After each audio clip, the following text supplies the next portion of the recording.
Halo, selamat siang saudara, salam jumpa kembali di Kompas Siang. Selain 5 sorotan utama tadi, Kompas Siang hari ini juga menghadirkan informasi lainnya.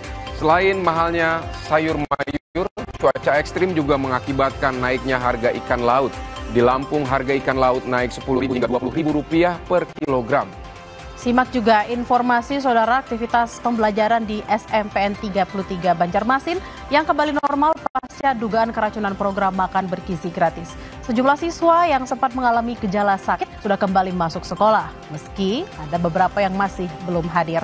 Bersama saya Tili Rea Bella. Dan saya Vidi Batlolone. Kita jelang Kompas Siang selengkapnya di Kompas TV, independen terpercaya.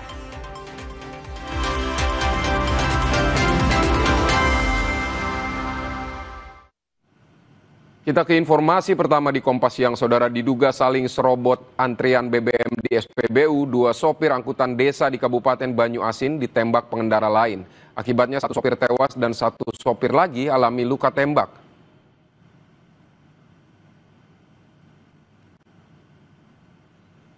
Keributan antar 2 sopir angkutan desa dan 3 orang yang menggunakan mobil pribadi terjadi di SPBU Limau Sembawa, Kabupaten Banyuasin.